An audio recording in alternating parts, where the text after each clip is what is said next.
Welcome, welcome, welcome. Good evening. Good evening. It's 8:30. It's Tuesday night. So that means it's more educations. Let's talk education. Good evening, everybody. Welcome. Let's see who's going to be in the room. We have people in the room already. Auntie Estella's always one of the first in the room. Always appreciate your support. Welcome, welcome, welcome, welcome. So blessed. Give us a wave. Give us a wave. Guys, we have a guest on this evening. So please, every single week, those who come in should be pinging friends in, because what happens is people watch it afterwards and they're like, oh, I didn't know. I wanted to ask this question live. I wanted to know. So what we've got to do is this should be a staple in your diary. This should be a staple in your diary. Welcome, welcome, welcome. Give me some hellos in the chat. We have a guest on this week. We're really looking forward to our guest, the Mindful Black Dad.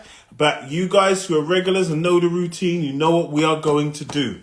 You know what we're going to do. We are going to big up our sponsors, because if it wasn't for our sponsors, I don't think we'd be able to do this as consistently.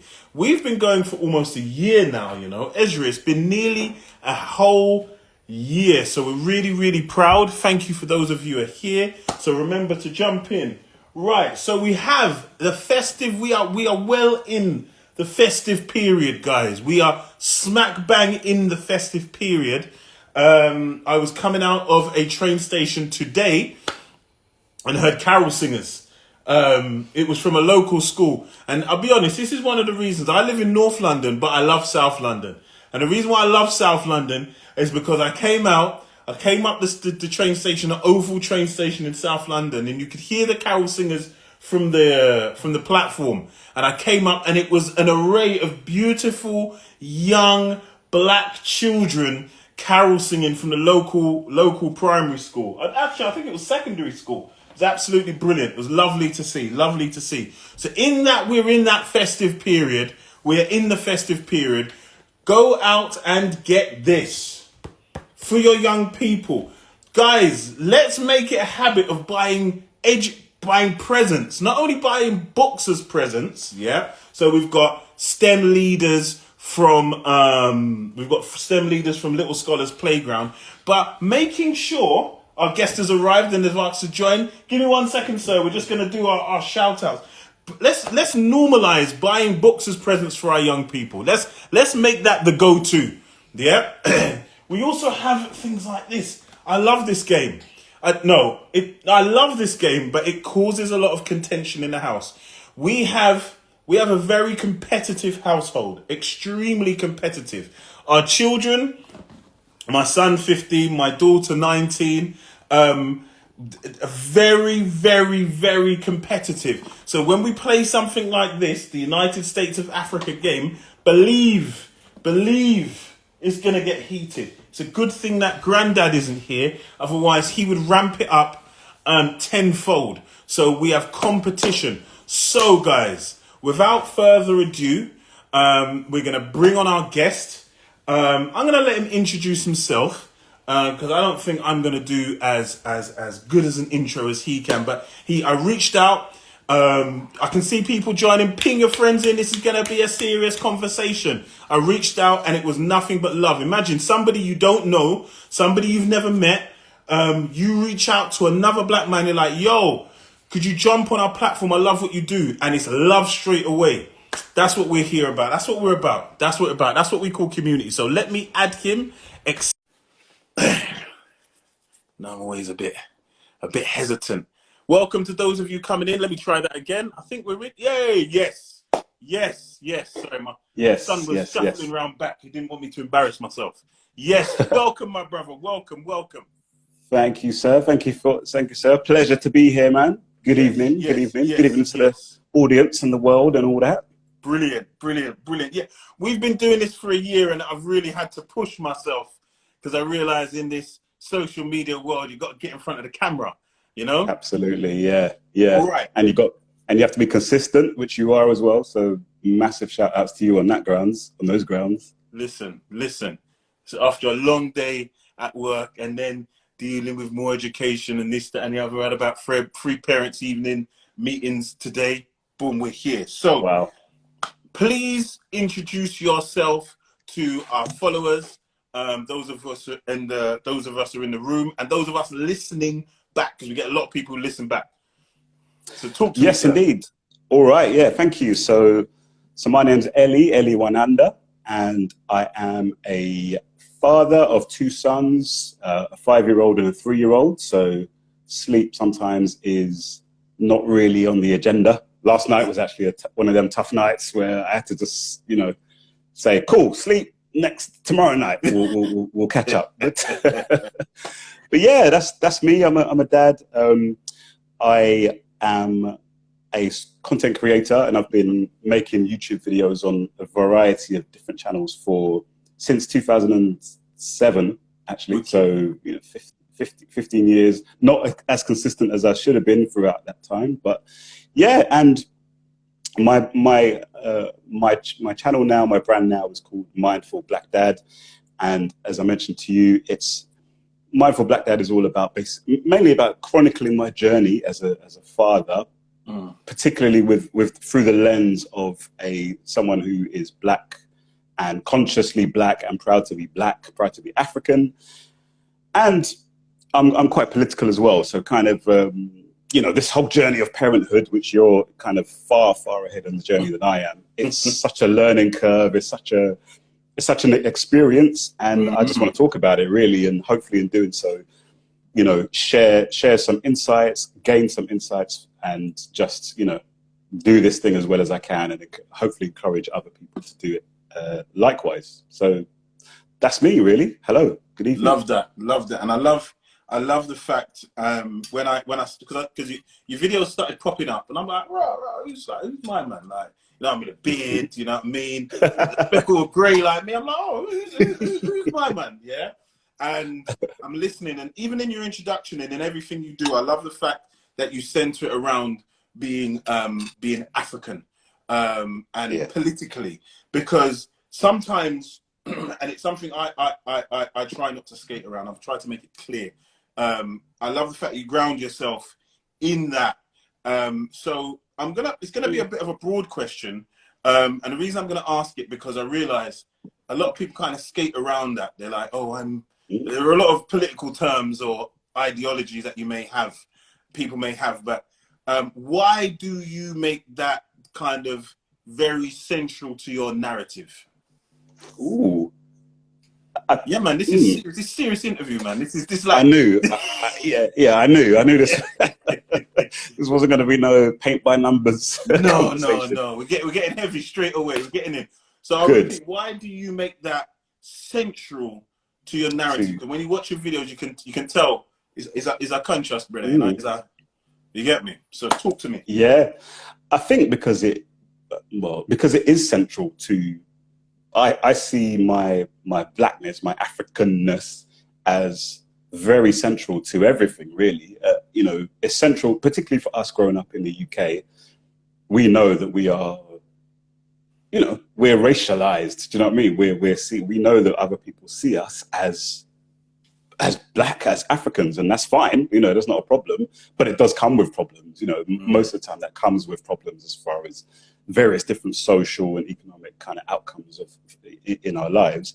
And I've always been somebody, certainly since mid-teens, I'd say, I've always been someone I've always wanted to know wagwan basically with the world. Like, why is that then? Why is this like this?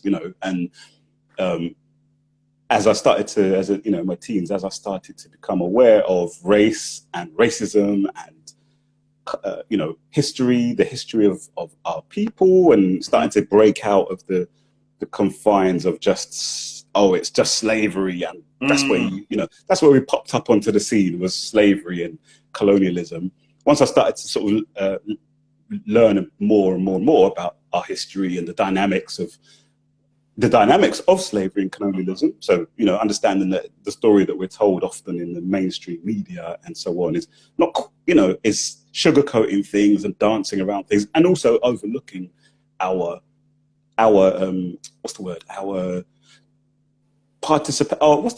us we're Role. protagonists. Yeah, exactly. Yeah, Exactly. role. Yeah, man. Stuff just isn't just happening to us, but we've always been protagonists on the scene, but not just, of course, through the last 300, 400, 500 years, but the last 5, 6, 7, 8,000 years to So knowing that to be the case, I've spent most of my time as an adult thinking about and doing some activity around trying to contribute to us turning things around as a people. And that will never leave me. I just can't, it's just impossible for me to think that I could just forget all of that, forget about race, forget about Africa, forget about our people around the world, forget about the conditions that we're in, and just think, well, I'm all right. I've got a nice house. Yeah, that's fine. Just get on with it. I just couldn't do that. Yeah. So that's why, yeah. It's interesting. It's interesting you say I couldn't do that. I remember I was on a podcast and a gentleman said to me, like, you're a teacher. You seem to be doing fairly well. Like, to do what you're doing in regards to more education, the majority of our children are of African descent, and putting your time into that, like kind of, why don't you take it easy? And I didn't understand the question. Like, I couldn't compute why I wouldn't do it. But then I realized that, and this isn't a criticism to anybody, there are just some people who maybe don't take that political stance, that it is almost your duty, to have an active part in your community. And this is going to kind of lead on to my next question. Because even the term Black Dad has become, I love it, like a political statement. How am I going to word this? Firstly, I ask, because I know you thought about it when you why did you name your channel Mindful Black Dad? What did you want to get across? I wanted to get across all of kind of what I've said already. I wanted to kind of channel that into a tag, a brand, or a brand name that kind of immediately communicates who I am and what I'm about. And the mindful bit is all about not doing things on autopilot, not just from a personal perspective, not doing things on autopilot, not just going through the motions, and challenging myself, I suppose, as a father, challenging myself to up my game continuously as a parent, as a father, in all areas, from things that might seem tiny to like just small day-to-day interactions with children. How do I talk to them? How do we deal with problems? How do we discipline them? How am I as a husband as well? All of that comes with that. To big, deep issues. Like as I say, I'm a political person. I'm a very politically minded person, and parenting is a political thing. It's a very political thing, and you can't. Oh, yo, sorry. You're gonna have to go a bit deeper into that one because you're gonna you've touched the point. What do you mean by parenting is a bit of a political thing? You're gonna have to expand a bit on that one for me, please, sir. I think if it was one of them, it would be like a pull up or a boop boop boop boop. But yeah. What do you mean parenting is a political? Talk to me. Wow. Well, it's parenting is all about it. The family is the nucleus of society, isn't it? It's the like the atom of a society. So whatever goes on in that space, in that zone, is going to have very direct impacts on what kind of society that we live in, whether it be a national society, a country, or whether it be a community within a country, or a global community, spread across many countries as we are. So every single thing that we do is going to have an impact on our communities and our societies and so forth. I also think that it's a very contested space as well, parenting. When you think about how Black dads are, and you're going to come to it, I'm sure, how we are discussed, how we are talked Framed, about, yeah. you know, by other people mainly, you know, it's we are discussed in very derogatory terms. You know, it's made out as if the vast majority of black fathers are terrible, absent, you know, and that's the reason for the most poisonous thing is they say that's what we're told that the reason, you know, these conservative, you know, right wing type people, you know, and I'm not trying to alienate anyone from political views, but basically the narrative is that black people are in the situations that we find ourselves in, the negative situations, because black men are absent. They're not, you know, black fathers are absent. Black women, you know, are choosing the wrong man and so forth. Baby mothers, welfare queens, all this kind of stuff. And that messaging is very, very powerful. You know, we have to. I see myself as trying to counteract that narrative, because if we don't, then it's like a propaganda that is very, very powerful that can hinder us. Self-fulfilling prophecy kind of thing. Yeah, it is. Yeah. So parenting, fatherhood in particular, that's my understanding. That's when I say parenting is political, fatherhood is political, mother is political. That's what I mean. You know, it's very much intertwined with what you might call normal politics. You know. So now I'm gonna, you know, I'm gonna begin to really, I'm gonna begin to pick. I'm gonna begin to say, if we're gonna be honest, and there's a lot of statistics to show that the majority of the families, the family makeup of the quote unquote black community in the UK, I'm gonna particularly focus, on the black community in the UK is made up of single parent homes, majority led by mothers. Although that's quite nuanced, and the reason I say that is because, so for example, if I look at two separate communities, if I look at my own life, technically, my mum would have been a single mum. Yeah, so my brothers and I were born out of wedlocks, the bastards we are. So I'm not sure if I can use that word in that, but yes, we were. However, I only found out my parents weren't married. I remember when my mum sat me down and broke the news to me when I was about 8, and I only worked out that my dad. Okay. Well, I remember when my dad no longer lived in the house as such, but was still there for like Sunday dinners, taking me football, parents' evening, Wednesday picking me up from drama, Friday picking me up from school when it finished early. Or yesterday when he kept calling me to tell me something about that happened.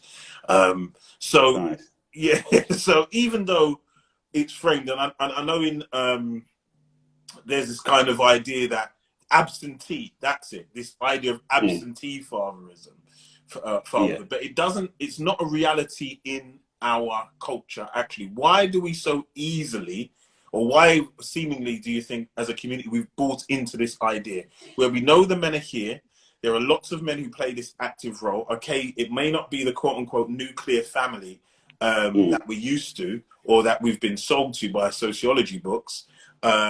However, why do you think we've bought into this negative idea of the absentee father, which for many of my friends and people I grew up with and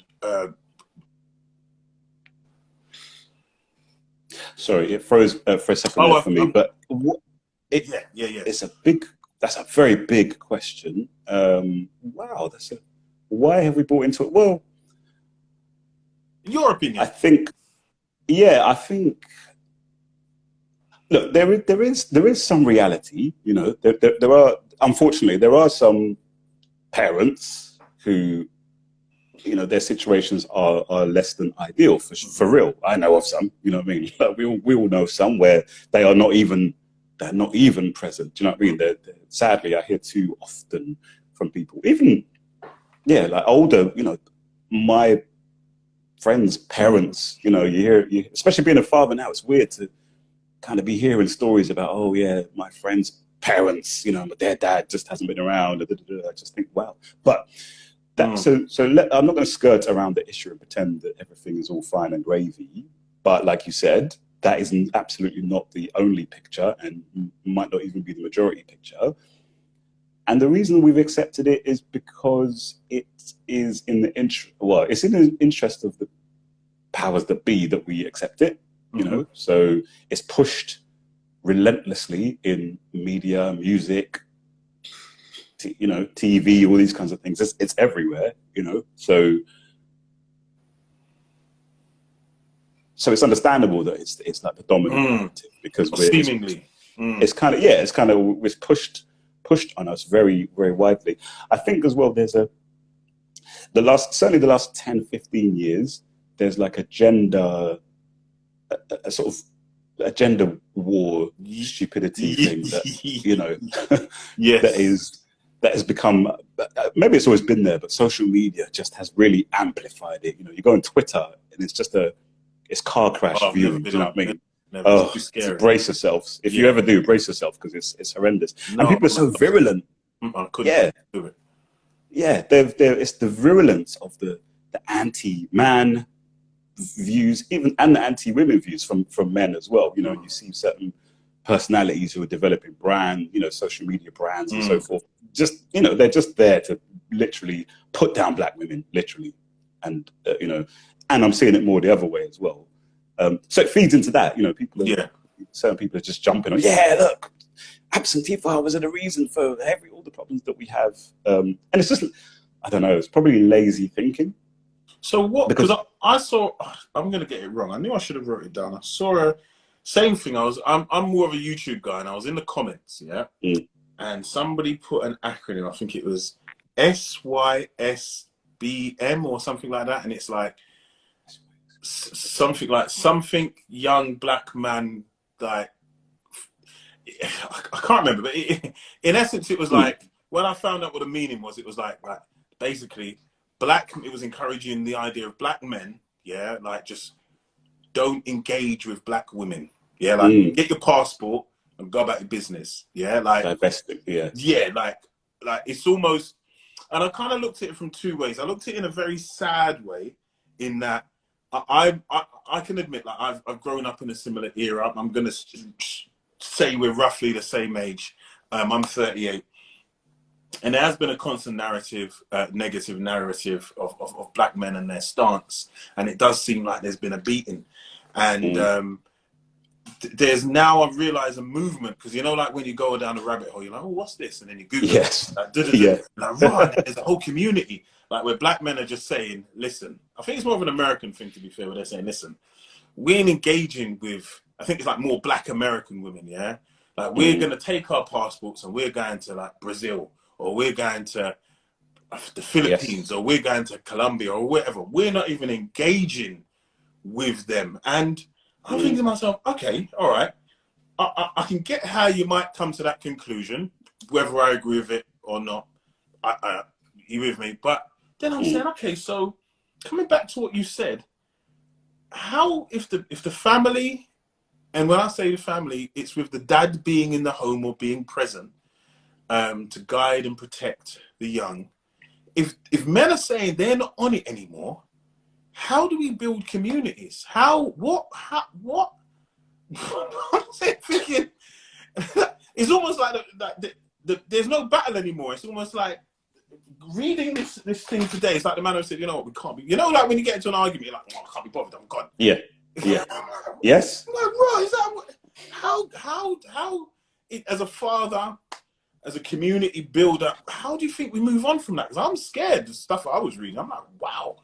And it is scary, because these things start off as like, fringe little online niche things, but they eventually make their way into the mainstream. I'd say an example is something called what are they called? ADOS, African. African descendants of slaves. This thing in America, again, where they're like, we're not. There is divesting from something. It's either separate from black women or separate from Africa.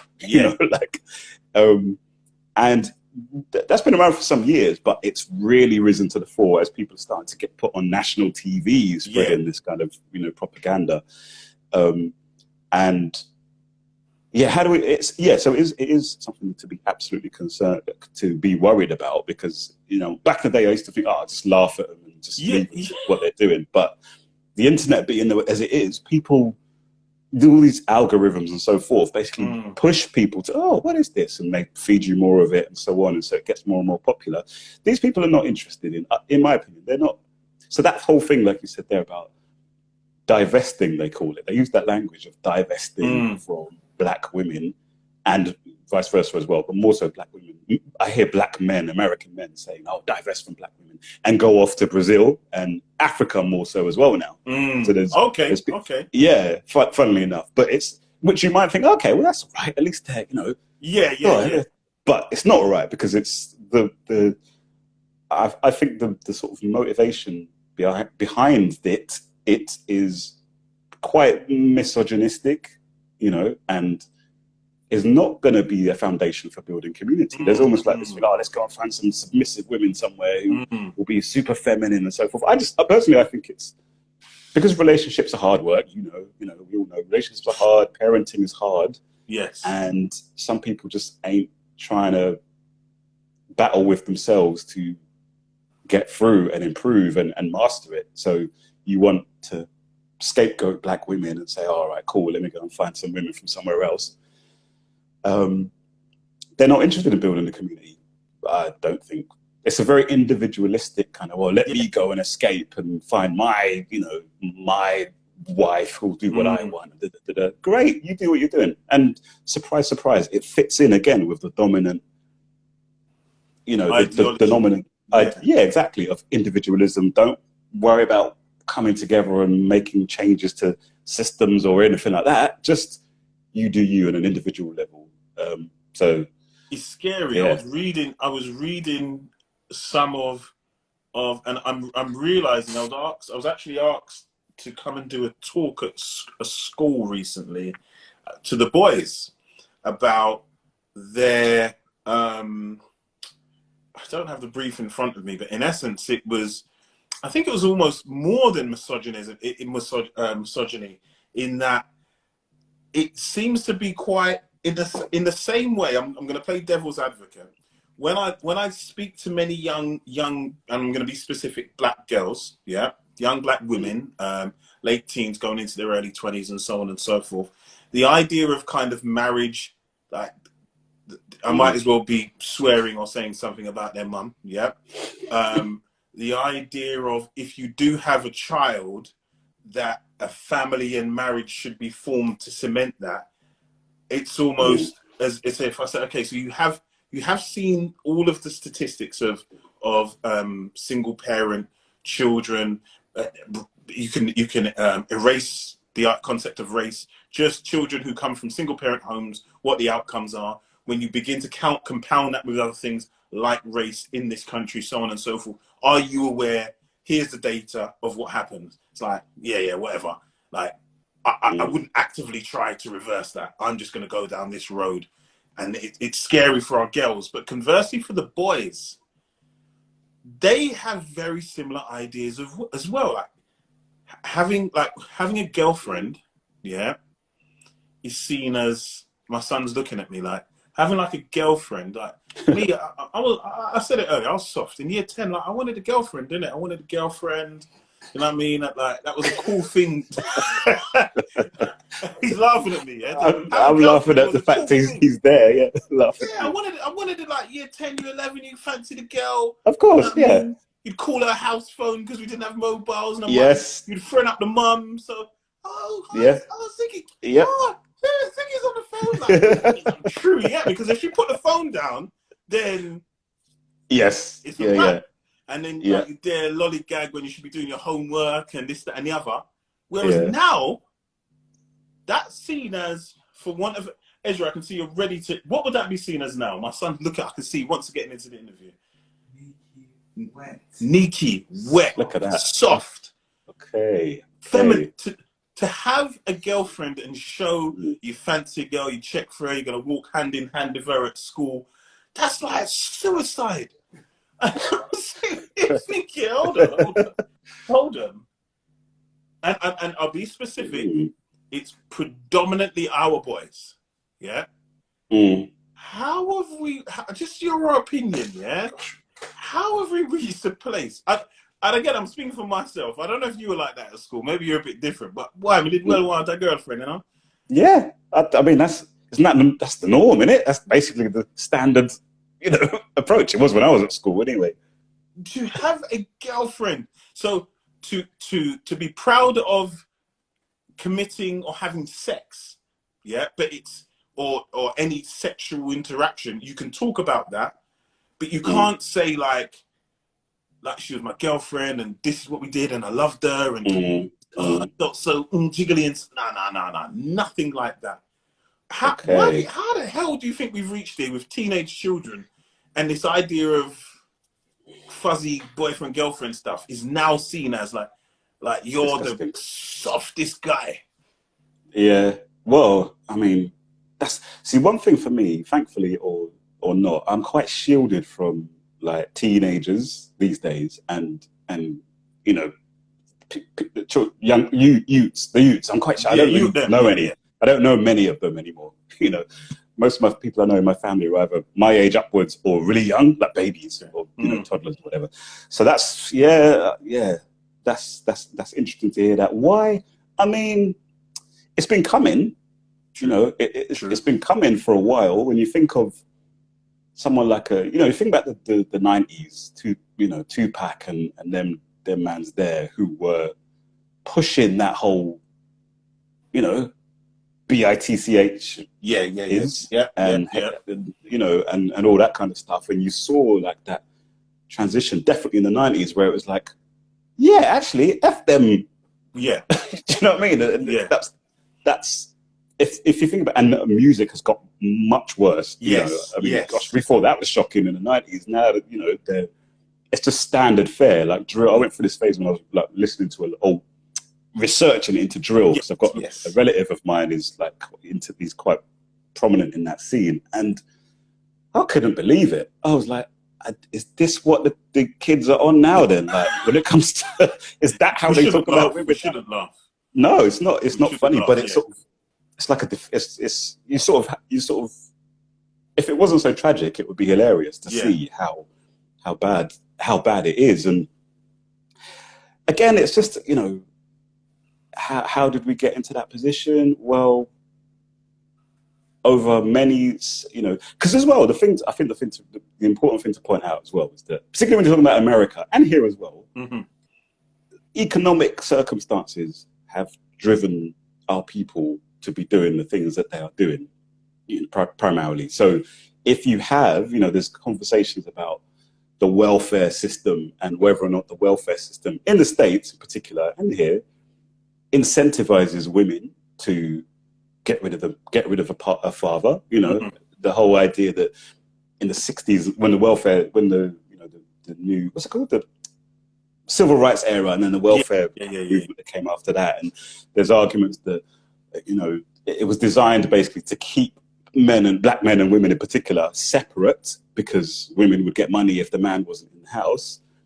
On top of that, you've got the incarceration rates of black Mm-hmm. men.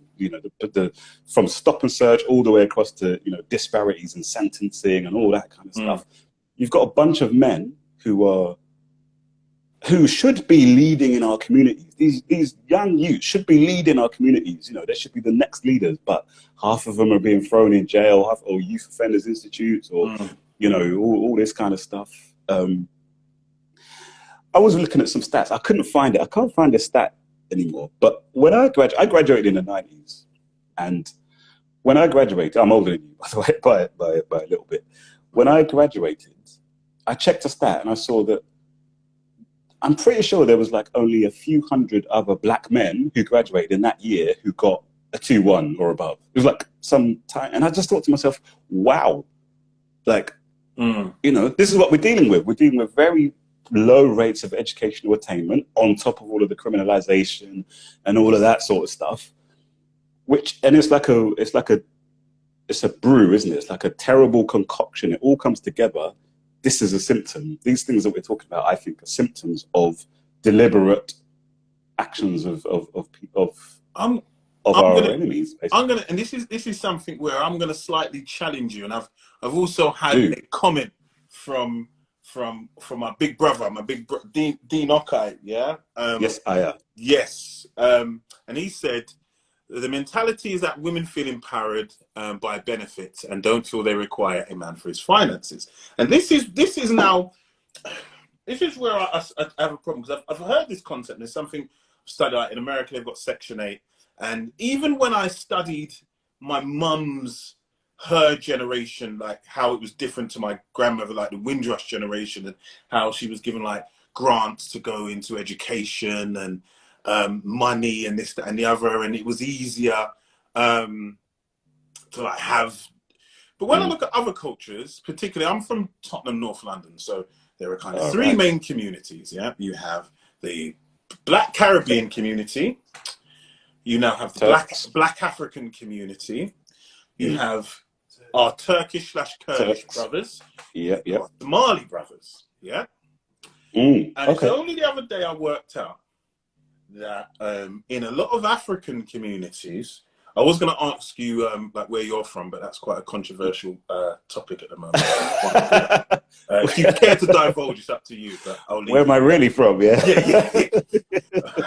So, okay. So in African households and predominantly West African, this is what I worked out. They do. They get married traditionally. Yeah. So our Turkish brothers, they'll get married traditionally in Islam, but it's not through the state. Yeah. West Africans will get married traditionally, but not through the state. And our Somali brothers will get married traditionally in Islam, but not through the state. So the man, they'll get whatever benefits that they need because they've got children and this, that, and the other, and they'll be housed and they'll get benefits.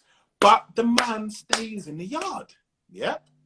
He doesn't, he's always there. So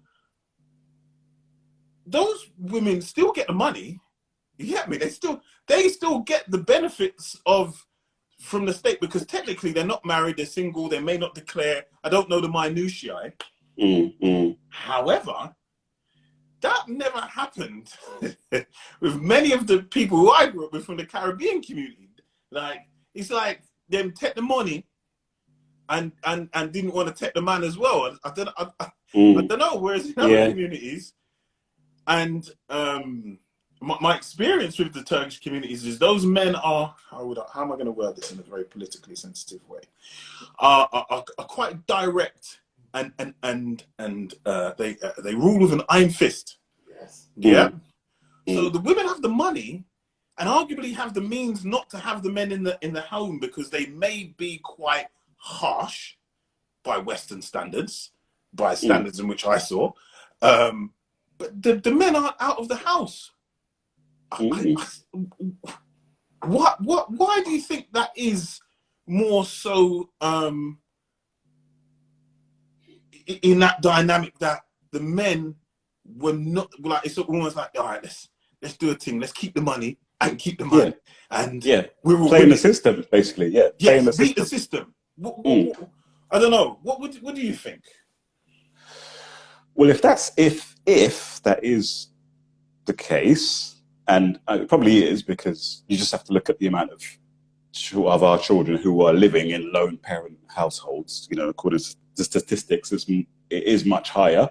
You know, it's much higher amongst Black Caribbeans, but it's also higher amongst Black Africans in comparison to others. So I know sometimes people like, I'm African. I'm from East Africa, from Uganda. Okay. And so you know, we're coming up. We're small, but you know, growing. You know, shout out Daniel Kaluuya. You know, flying the flag for the man them. But it is growing. The way I see it, whatever issues our Caribbean brothers and sisters faced, who were the ones who created this Black community in this country? Yeah, 100%. All the issues that they faced, going back to the 50s onwards, 40s onwards till now. Yes, us Africans have come in more recently, although my family's been here since the 80s, but a lot of them have just come in the 90s and noughties, and it looks like, oh yeah, they're doing much better. Why aren't you Caribbeans just copying them? But Yeah. give it time. Do you know what I mean? Give it time, because initially you come and you have that cultural connection with your homeland much more clearly when you're first generation immigrant. You know what I mean? You come, you tend to have connections with your people from your same tribe, but also your same country, localities, and your home countries that you've come from, which Asians particularly have that. Did you know, for example, that a lot of Pakistanis come from like the same, not even just the same country, but the same bit of Pakistan. Yeah, exactly. They're very, very tight. So they've come in and they've brought that with them, and it's understandable. But over time, as you're born and raised here, I see the statistics showing that Black Africans are basically following in the footsteps of our Black Caribbean brothers and sisters, indicating that the issues that we're facing are to do with anti-Blackness. So the question of if that is the case, why do other people of other ethnicities hang in there? The fathers are part of the family, generally speaking, even when they're claiming benefits, and we're not. I don't know. I mean, I know religion is a key thing. So those people you talked about, they're Muslims, and Islam is very, is very particular with regard to gender roles and all that kind of stuff. And maybe we lack that as Black people here. Maybe we lack that. One of our problems is that we lack a unifying cultural kind of, or an explicit cultural, spiritual narrative. Sense of belonging to each other, to one another, maybe. And I don't know. It's a tough one. Like, I mean, I see Dean. Shout out to brother Dean, by the way. Yeah, I'm just going to address a comment. I'm going to get this wrong. ISJ, you've apologized. You said, I'm sorry. There's no need to apologize. I'm sorry. What statistics do you have that Black women get rid of Black men for benefits? None. We were pontificating, speculating and ruminating on a question that was posed. I'm sure, because I'm a bit of a nerd, if I was to dig down into some DWP statistics, I could probably come back to you with something. But it was a question that was posed in the chat, and it's just an interesting observation. And it followed. I'm not sure if you're following the narrative. It followed on from another question, but I'm going to kind of go back to you being a dad, what it means to be a Black dad. And you have when we spoke the other night, I loved it because you were saying, I've just finished putting, and I can imagine the reason why I'm doing this is because you said you have a 5-year-old and a 3-year-old. That's right. I don't know. I can just imagine like getting this one, putting this one into bed. Pretty much, yeah. What are your hopes and aspirations? Because you have 2 Black princes, right? Them other Black king as a father. What are your hopes and aspirations for your boys? Because my personal opinion, I'm just going to repeat, this is my personal opinion, that of Ziggy Moore, doesn't represent the opinions of More Education as an institution, that often the aspirations of our boys are quite low. So what will you do, or what is your aim as a father to ensure that their aspirations are through the roof? Well, I mean, that is my my aspiration for them is exactly that, that they grow up. It's a cliche, but being the best version of themselves that they possibly can be. And that's going to involve a lot of countercultural training, basically. You're gonna have to be a bit simpler for me. What do you mean by counterculture? For example, my son, who's 5, he's nearly 5. He's 4, by the way. So I've actually got a 3-year-old and a 4-year-old right now for the next couple of months. So until so he's starting to they're doing a nativity play. Yeah. And you know, and yeah, he's come home and he's talking about, you know, Jesus was born. I'm like, no, that's fine. No, I'm not a Christian, but that's fine. But I'm like, cool. You know that little things like, you know that because I know, you know, you know that when he was born, you know, the king wanted to basically get rid of him because he was going to grow up to be a king. So where did he go? You know, to be safe. Where did he run away to be safe? I don't know. It's like to Africa. Yes, to Egypt, because Egypt is in Africa. You know, and you know, Africa. You know, back then was yeah, exactly. Yes, it was a safe place. Egypt was a mighty kingdom. You know, just basically making sure that I'm not trying to turn Christianity into an African religion or anything like that, but making sure that in everything that he just understands, like, listen, cool, this is what you're basically being told, this surface level story about this Jesus and nativity and whatnot. I'm going to give you some grounding to make sure that you're, you know, that you're grounded this story in a global kind of context. So it's kind of my job, my main aim at the moment is, one, the cultural education, constantly making sure he understands, they both understand that they are Africans and that we are Africans, and not just because I was born there, but we are Africans because that's our home. You know what I mean? Wherever we are in the world, in us. Yeah, exactly. My wife, I'm just going to say their wives. My wife, their mum is Jamaican.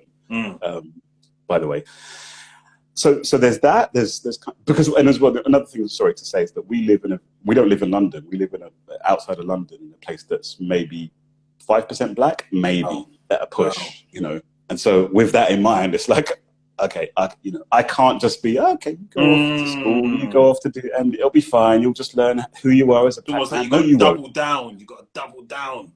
100%. So there's that. And then there's also one thing I've started to see is that when it comes to school standards of learning, and I've heard people say this for years before, people always used to tell me this, like, we were basically pushing our child because the school work was just so easy. That's exactly what I'm finding. You know, he's only been in school for 3 months, and I'm like, yeah, okay, wow. So clearly we're going to have to do the lion's share of the so glad you say boundary pushing. Do you know what I mean? Like, you can't. I'm not. You know, when he's first start bringing home like little letters. Make this sound and I'm like, okay. I mean, he's been doing that for ages. Do you know what I mean? He's been able to do that for a long time. So we're like, cool. All right, here's some big words. I wish I had my cards with me. I'm like, cool. Say this word.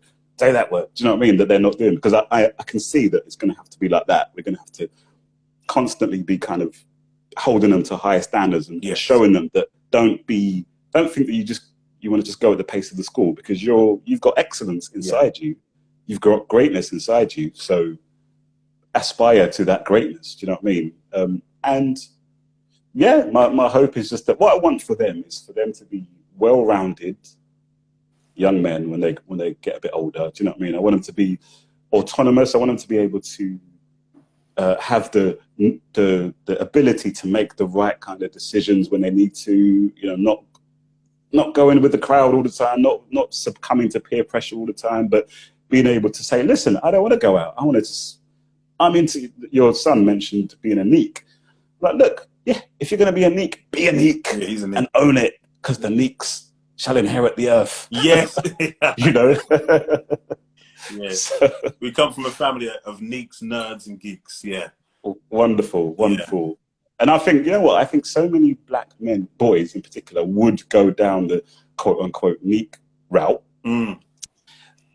if they had more people to just kind of show them that you can and it's okay. Doesn't make you not black. Doesn't make you not straight. You know, or what, you know, that's something people, you know what I mean? It doesn't question your masculinity or your sexuality or your blackness to be into Star Wars or Star Trek or you know what I mean? Like just reading books. I mean, it's fine. Do it. Trust me. Crazy. Because when you get into adulthood, you will be so pleased with yourself for sticking to it rather than just saying, okay, no, forget all that.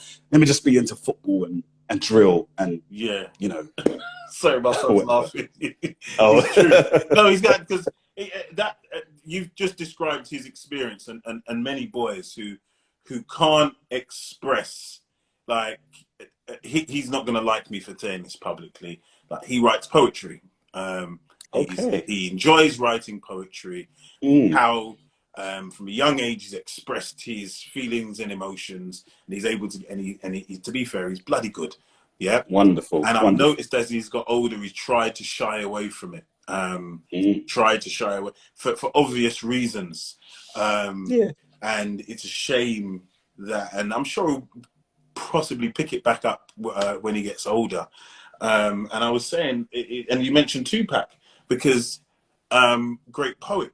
But something else I just kind of, Yeah. I have to, because I saw her pop in, but I'm not sure if she's still here.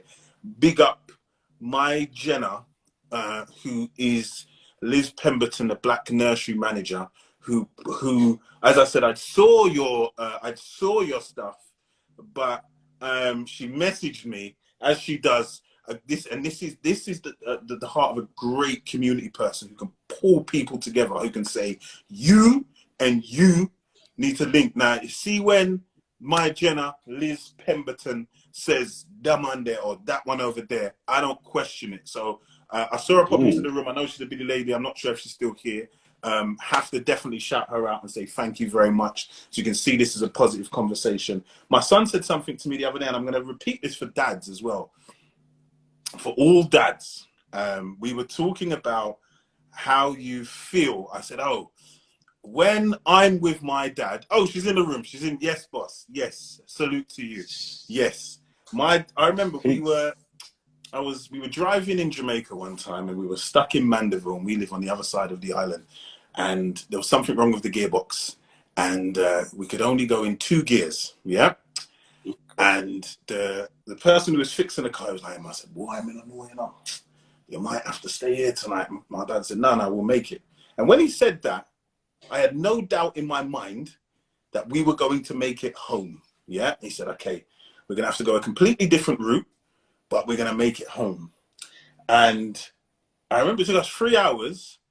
And as soon as we got to, I'm from Ochiris, anybody knows the geography. As soon as we come off the hill, and all of the gears started working again. I'll never forget this. And I always felt like, yeah, with my dad, everything's possible. My son said, yeah, dad, if you're about, I never doubt anything. But when you and granddad are about, like, I'm invincible. I'm completely, and I looked at his face and he believes that. Yeah. And for any fathers who are in the room, or any fathers who may be listening to this conversation, and it's a conversation I'd love to explore more, possibly next year again, have you on again, is your power, because very often especially within our community, and we acknowledge the contribution of our mothers, and the amazing contribution that our mothers make, often sometimes in treacherous circumstances. Yeah. But when I think and listen to a lot of our men, I don't think they truly understand their own power as fathers. I don't think they do. I think our women, they get it. They understand their importance. But many of our men don't know that to our children, was it Hulk and Iron Man and all that? You are your child's superhero. Because I know your boys probably think when they jumping on this bit and dad's impervious to pain. Have you been is there a video of my front room you've been watching? Because literally that's exactly what happens. And it's crazy, and I think these are conversations and that need to continue to speak about fathers. There are some very touchy topics. We touched on some today. Yeah, we did. That are uncomfortable to have around our relationships with our women, that must improve. It's vital, because if they don't, the end seems nigh. Seems nigh. So my son is doing his finger stuff at me. Like, got to wrap up 8 minutes. So I know we could be on there all evening. So as a father, flown past. let's say, as a father, as a black father, as a conscious African father, leave us with any dads who may watch this afterwards, or parents in general. What kind of key, what would I say, like point would you leave for a father and say, as an African conscious father, this is a one key point I want to leave with you, this gem I'm going to drop on you, the game. Yeah, you have quite a skill for putting people on the spot there. Well done. Thank you. My apologies. No, it's good. It's good. Life is, you got to be challenged, man. You got to be challenged. What? I mean, one thing that pops to mind is maybe not quite as exciting as it could be, but one thing that pops to mind is that fathers need to talk to each other.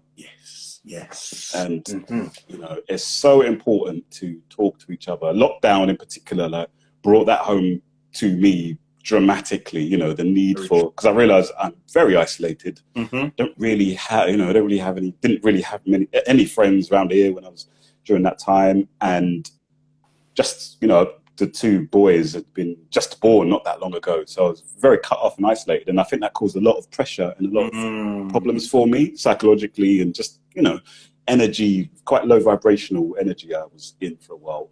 And one of the keys to getting out of that was talking, sharing with other fathers, and sharing with other men, generally speaking. I think men need to talk more with each other, basically. We need more spaces for us to talk to each other and be open and be vulnerable with each other and support each other. Because, you know, it might seem really terrifying, like, oh my God, I can't tell the man them that I'm depressed, or I can't tell the man them that, do you know what I mean, I'm facing this health problem, or I'm struggling with the wife. I don't know, you know, how this relationship's going to pan out.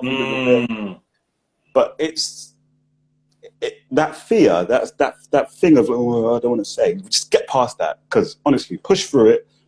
Talk, share, communicate, support each other, and it will be better. It will be better, you know. So that's, I think that's just, that was just the thing that popped into my head when you said that. It was just really to encourage fathers of all races, of course, but especially black fathers, to come together more, talk more, and even parents of the parents, our parents, our elders, talk to us more, and let's go to them and talk to them more. Do you know what I mean? That's the next challenge, boy. I know.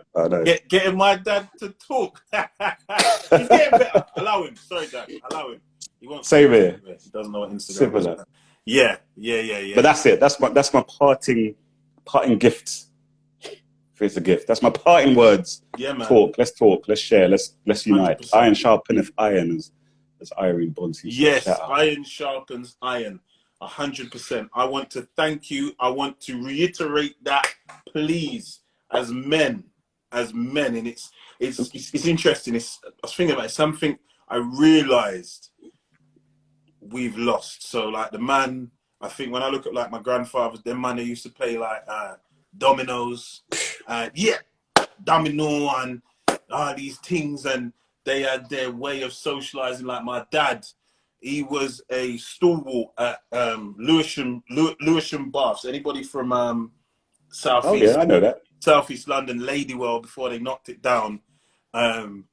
Every Saturday and Wednesday, and the man them were there, and I used to think it was like boring for a bit, and then it was quite interesting. Then I realized, oh my gosh, without this, it's deep. So yeah, and that's actually something I've put into my plan for this year. I'm kind of planning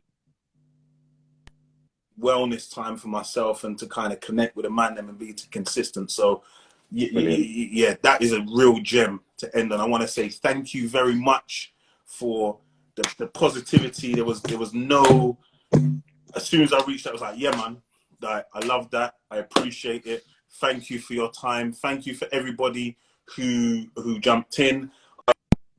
Yeah. Do you want to pass it over here then? Oh, sorry. Ezra said I have to do a promotion before I go. I have to talk about, he's held it up. He said, I have to talk about our free GCSE revision plan. If you go on our website, moreeducation.co.uk, 65 pages, free revision workbook. And make sure those of you who are here tuned in this week, tune in. We're here 8:30 every week, every Tuesday. We've got maybe 2 more left for the year. I would like to invite you back on next year because it seems like a popular conversation. I want to get more of the man them involved. This is what I'm saying. I'm seeing a lot of comments from our women, a lot of comments from our sisters who are always here to support us. But this conversation, we need to also be sharing with the man them, as we say. So thank you very much. Thank you, Liz, my brother Dean, and there's a lot of other people in the comments. Really appreciate everybody. Have a lovely, lovely evening. Respect. Thank you very much for your time, sir. Much appreciated. Enough respect. Peace and blessings to everybody. Respect, my brother. Bless. All right. Peace.